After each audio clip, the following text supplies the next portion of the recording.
See, there's 3 stages that you have to go through in order to master something in life. And oftentimes we quit in the first stage because we don't realize it's just a natural progression to getting good at something. And so in any pursuit you have, if you want to start a new business, a new career, you want to learn to swim. Like right now, I'm picked up the hobby of riding horses. And that's a unique thing to do at 50 years old. And so I'm addicted to it, so it's kind of a new pursuit of mine. So whether you started a new business or you're in the middle of a business you've got, or you got people in your business who are newer, or you're trying something new, it's very easy to beat ourselves up or really not understand that there are 3 stages of mastery. And it's just mandatory. You're going to go through them. You can't cheat the system. And so in the 3 stages of mastery, let me tell you what they are, and then I'll break them down for you. There's the awkward stage at anything you begin to do, the awkward stage. And if you do enough repetitions, you can move to what I call the mechanical stage. And then from the mechanical stage, eventually you move to what I call the natural stage. Everybody looks at you and goes, man, you're incredible. You're a natural. Like whatever you do for a living right now, if you've been doing it for a long time, the first day on your job, I guarantee you were awkward. I guarantee you everything about it was awkward. Where to go, the people's names, what to call things, all of it was completely awkward, wasn't it? You probably even, a lot of people, their first night at their job, they'll have a nightmare that night. I remember my first job I was a busboy at the Whole Enchilada restaurant. And I didn't know, my bang job at the Whole Enchilada was really simple. I cleaned up your table and I brought you your chips and salsa. That's really the whole job. And for some reason at 17 years old, it freaked me out because I had to walk up to people's tables and say hello, and I'm a super introvert. And I remember going home that first night, I go, I can't do this. It's just too much. It's too much for me. Chips and salsa, cleaning up their table. It just overwhelmed me, which is pretty hilarious. And I had a nightmare that night, like a nightmare of the job. Like everyone wanted new chips. We need more salsa. We need more chips. And he related, you gotta clean up our table. You live. And I have this horrible nightmare of this very pretty simple job that I had. And so what I was in the awkward stage of that job. And if you'd have come back about 6 weeks later, I'd bust a bunch of tables. Now I know where the salsa is. I know where to go in the back and get the chips. I know where they warmed them. I kind of got my little, how are you guys this evening? I'm Eddie. I got my little rap down. It was mechanical. I knew the mechanics of it, but still I was slower than most. I couldn't carry the drinks and the chips on the plate the right way. But you know what I mean? Like it was mechanical. I knew the mechanics. I knew where to clock in. But he came back a year later, man, I was natural. I'm flipping chips. I'm spinning them on my head. The difference, you know what I mean? Like the salsa. Hey, good morning. Good to see you. Good evening. Hey, Mr. Jones, welcome back. I'd seen I was natural. So you walked in there, it's like, this guy's a natural busboy. Well, the truth is that's true in everything. Right now, I started to learn to ride horses, right? First day out there, you don't think about these things. I'm like, what type of horse is it? I didn't even know the breed. I didn't even know the word. What do you call a female horse? What's a bridle? What's a halter? How do you put a saddle on them? What side do you get on the horse, the left or the right? How do you get off? The reins, are you riding Western or English? I'm like, I have no idea. I guess Western. I was totally awkward. And people that are horse people, they're just like, it's all natural to them, right? They get on the horse, they ride, they saddle it up. How do you back it up? How do you stop it? Like, it's crazy, right? But now I've been doing it for 6 months. I've ridden quite a bit, and now I'm kind of mechanical. I know how to put the bridle on, I know how to walk it with the halter. I know how to put the bridle on the horse. I know how to put the saddle on. I know where to get on. I know how to ride, and I'm pretty good. But if you watch me and you were really experienced in riding horses, you go, he kind of gets it. He's mechanical. The mechanical stage is like this. You ever go to like a wedding or you're at a club or something, and the person's got the dance moves down, but they kind of dance to the lyrics and not the beat?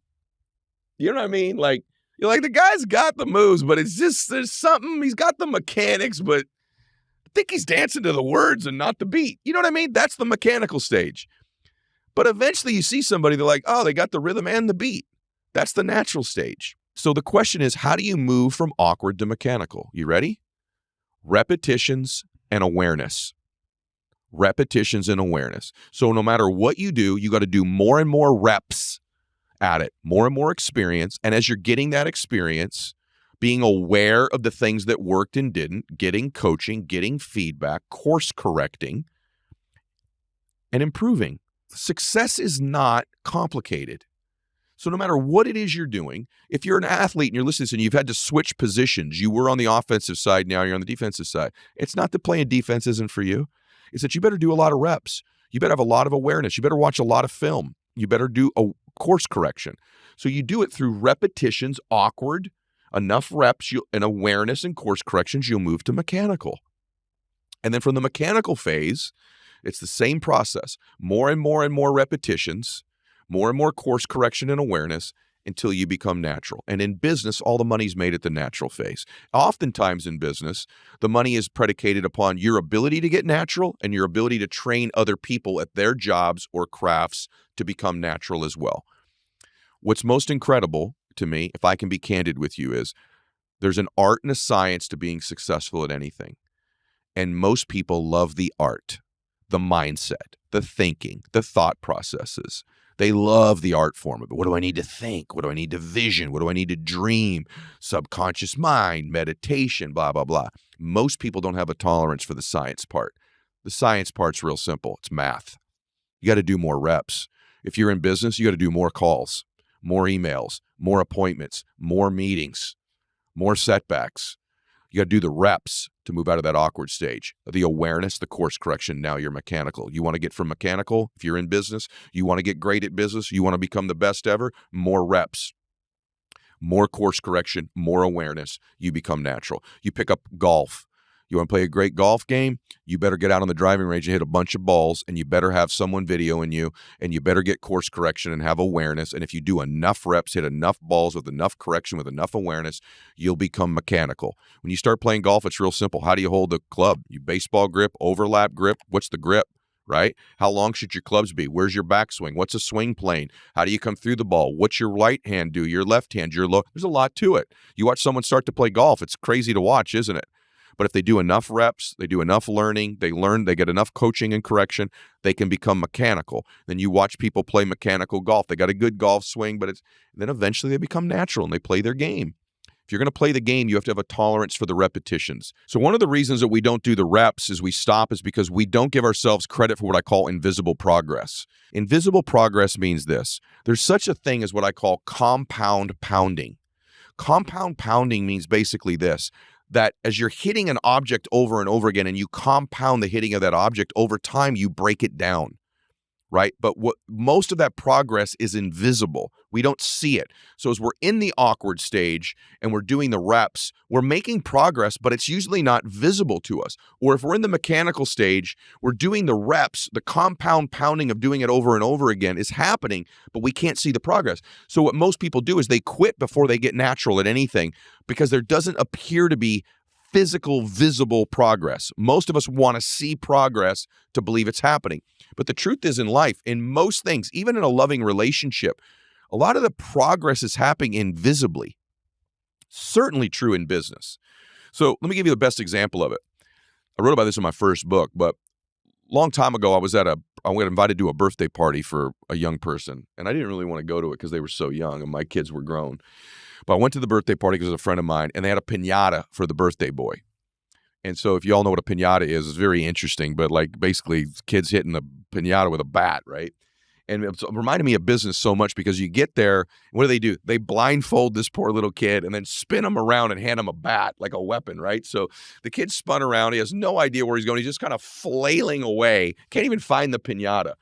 That's how most people that start out in business feel, by the way. They're just flailing away. They don't even know where the target is. They're just swinging, right? Just like this little guy. And I'm watching them going, there's an analogy here for sure. So finally, there's a course correction and an awareness.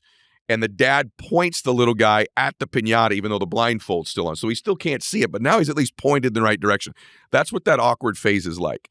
And now he's wailing on the piñata, hitting it and hitting it and hitting it. And he's getting more and more tired. This piñata is not breaking.